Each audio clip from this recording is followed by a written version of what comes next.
Akkam jirtan hordoftoota keenya oduu isin dhageessifna oduu jalqabaatiin maatiin qondaala WBO olaanaa obbo Daawit Abdataa magaalaa Maqii keessaa qabamuun isaanii dhaga'ame. Obbo Daawit hooggantoota WBO kan biroo waliin kaampii waraanaa galaanatti hidhamanii jiraachuun isaanii beekamaadha. Darara maatii isaarra gahaa jiru bifa itti fufiinsa qabuun kan gaggeessaa jiru. Kantiibaa magaalaa Maqii aadde Masarat guddataa akka taate maddeen keenya nuuf himaniiru. Aadde Masarat walgayii irratti yeroo mara maatiin kun osoo jiru nagaa hin argannu jettee akka dhaadachaa turtes dhaga'uu isaanii maddeen nuuf himaniiru.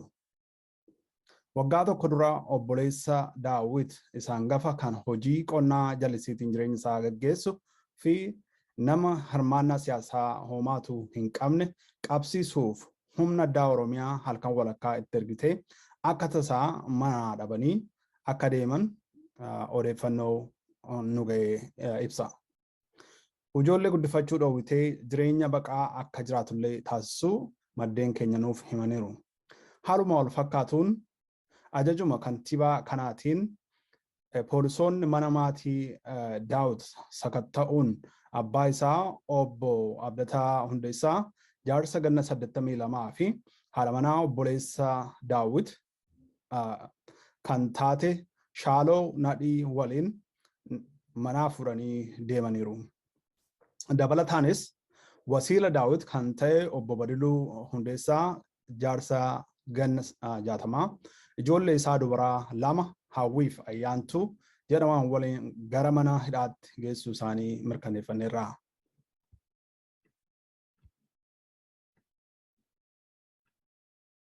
Akka odeessi keenya magaalaa Maqiirraa nu dhaqqabetti kantiibaa waliin shira kana kan maatii Jaal Daawit irraan gaggeessaa jiran abbootii qabeenyaa 2 ta'uu isaanii kan beekame yoo ta'u kan yeroo maqaan isaanii nu dhaqqabe Jimaa Goobanaa jedhama. Maatiin obbo Daawit qabaman hundinuu ammaan kana mana Maqiitti akka argaman qulqulleeffanneerra. Dhaggeeffattoota keenya dhimma kan hordofuun gara fuulduraatti kan isin beeksifnu ta'a. Dabalataan gidduuma kana maatii Daawit Abdataatti dabalatee maatii qabsaa'aa dargaggoo kaasuu tasfaa maammoo obboleessa isaa hangafaa obbo Buzunaa Tasfaa haadha manaa obbo Buzunaa Tasfaa akkasumas immoo haadha manaa kaasuu tasfaa hidhuun isaanii dhaga'ameera. Sababiin hidhaa kanaas dargaggoo kaasuu tasfaa miseensa WBO ta'uusaa akka ta'e odeeffannoon nuuf hireera.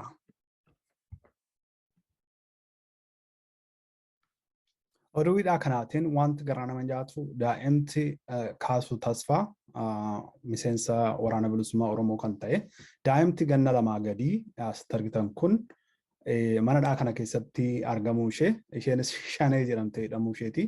Egaan mootummaan bulchaan jira jedhuu fi aangoorra jiru daa'ima wallaalaa ganna 2 gadii utuu hin hambisin mana hidhaatti guraa jiraachuun isaa beekameera. Hordoftoota keenya oduu hidhaa hooggantoota Oromoo dabalataan isin dhageessifna. Sadaasa 16 bara 2021 barreessaa fi qondaalli siyaasaa ABO Yaasoo Kabbabaa Hordofaa tika Prosperity Partiin qabamee hidhamuun isaa dhaga'ame. Amma dura waggaa 2 oliif mana hidhaa Qilintoo ture dhiyeenya kan bahe barreessaa fi qondaalli siyaasaa ABO Yaasoo Kabbabaa Hordofaa torban kana keessa magaalaa Finfinnee keessaa humna tikaa Prosperity Partii qabamee hidhamuun isaa dhaga'amee jira. Yaasoo Kabbabaa kitaaba isaa Ijibbaata jedhuu fi kan biroo tokko barreessee ummataaf dhiyeessuuf tattaafataa akka ture beekama. Ammas dhimma kitaaba kana xumurachuuf waliif gadi utuu carraaqaa jiru ture Yaasoo Kabbabaa humna tikaa Prosperity Partiin qabamee kan hidhame. Gara fuulduraatti dararris haa ta'u maal akka Yaasoo Kabbabaarraa akka ga'u hordofnee kan isiniif dhiyeessinu ta'uu keenya asumaan isin beeksisna. Turtiin keessan waliin haa ta'u. Hordoftoota keenya oduu WBO isiniif qabnaa turtiin keessan waliin haa ta'u.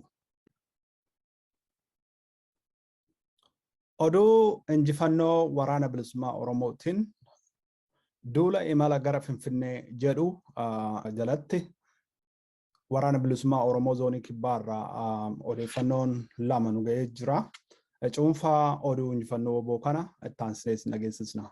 Irreef gaachan uummata Oromoo WBOn zoonii kibbaa konya gujii bahaa cibraa odaa adoolaa guyyaa 18 ji'a sadaasaa kana godina gujii bahaa aanaa wadaraa fi aanaa adoolaa gidduutti tarkaanfii ilaalessaa loltuu garboonfataa irratti fudhateen loltuu diinaa 29 ol ajjeesuun akkasumas immoo gara 20 ol madeessuu isaa nu beeksisee jira. Haaluma kanaan godina aanaa wadaraa fi aanaa adoolaa gidduutti tarkaanfii ilaalessaa loltuu garboonfataa irratti fudhateen loltuu Prosperity Party 16 battalatti yagguu ajjeesu 12 madeessuu isaa akkasumas immoo kaan ari'uudhaan daandii guddaa Finfinnee irraa gara godina Gujii Bahaa magaalaa Nagallee deemus addaan kutuu isaa beeksiseera. Haaluma wal fakkaatuun guyyaa gaafa 19 borumtaa isaa jechuudha. Cibraan laga dambii aanaa sabbaa boruu ganda sabichuu seenee tarkaanfii ilaalessaa loltuu Prosperity Party irratti fudhateen 13 battalatti yagguu ajjeesu 8 ammoo madoo taasisuu isaa waraanni bilisummaa Oromoo godina kibbaa naannoo sana keessa socho'u beeksiseera. Haaluma wal fakkaatuun duula imala gara Finfinnee akkuma yeroo garaagaraatti darbaa ture ni yaadattu. Duula kana milkeessuuf abdiin uummata Oromoo waraanni zoonii kibbaa Cibraan Soddon Boroo duula kana milkeessuuf ajaja olaanaa abbaa WBO irraa darbe milkeessuuf tarkaanfii isaa cimsee itti fufuun lafoota hedduu kan akka Gumii Eldalloo fi aanaa Liiban inniif kan kana fakkaatan to'achuu isaa akkasumas immoo daandii Finfinnee irraa gara magaalaa Nagallee geessu magaalaa Nagallee irraa gara magaalaa Baayidawaa Sumaalee geessu addaan kutuu isaa beeksisee jira. Haaluma kanaan guyyaa har'aa 31 bara 2021 sa'aatii 8 irraa kaasee gurmuun WBO zoonii kibbaa Cibraan Soddon Boroo labsii imala gara Finfinnee jedhu kana milkeessuun magaalaa godina Gujii Bahaa kan taate Nagallee Booranaa marsee kan ture rukutee seenuun diina irratti tarkaanfii ilaalessaa fudhachuu isaa beeksisee jira. Haaluma kanaan waraana garboonfataa 15 du'aan eeguu adabu 21 ol immoo madeessee akama 7 ol pistila tokkoo fi dookumentii fi moobaayilii garaagaraa boojii isaa beeksisee jira. Haaluma kanaan namoota lola kanarratti karaa mootummaatiin ajjeefaman keessaa Darraa kan jedhamu hoogganaa poolisii magaalaa Nagallee kan ta'e Saajjin Gammachuu kan jedhamuu fi hoogganaa sirna PP godina Gujii Bahaa kan ta'e Bochooraa isheetu waaree namoota jedhaman namoota ajjeefaman keessatti akka argaman gabaasni WBO addanuuf baaseera. Egaan hordoftoota keenyaa gara fuulduraatti sochii waraanaa akkasumas immoo hidhaa fi darara humni mootummaa uummata keenya irratti geessisaa jiru jala buunee hordofnee kan isinii dhiyeessinu ta'a. Turtiin keessan waliin haa ta'u. Fuula Facebook keenya follow gochuu, YouTube keenya subscribe gochuun nu hordofaa isiniin jenna. Akkasumas immoo warra biyya jirtan televiziyooniidhaan chaanalii Finfinnee News Network akka hordoftan asumaan si yaadachiisuu barbaanna. Turtiin keessan waliin haa ta'u. Galatoomaa.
fardi kobaangatu maako baagate hidhee garbuu nyaachu lugaama nyaate bulloon garmaamu tolaa mana hidhaa oola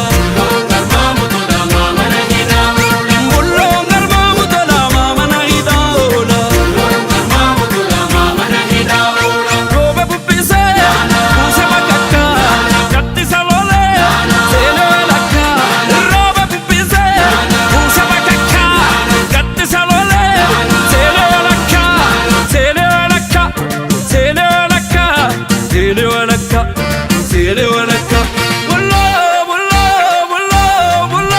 bullo giya bul ya bullo farda bul ya bullo farda bul bullo giya bul ya bullo farda bullo giya bul ya bullo farda bullo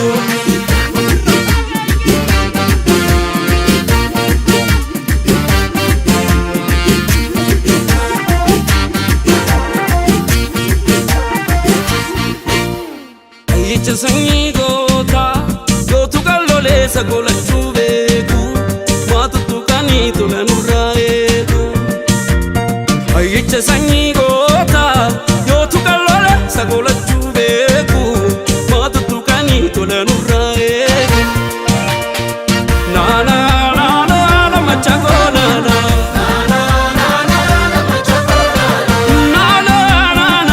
machakoo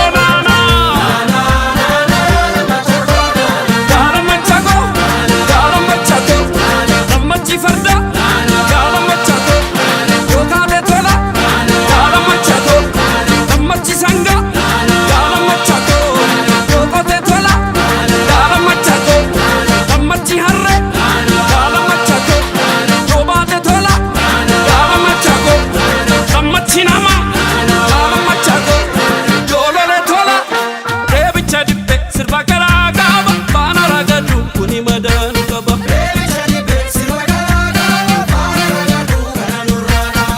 shikirrise martifate kaba mali nafiro mawambadeen kaba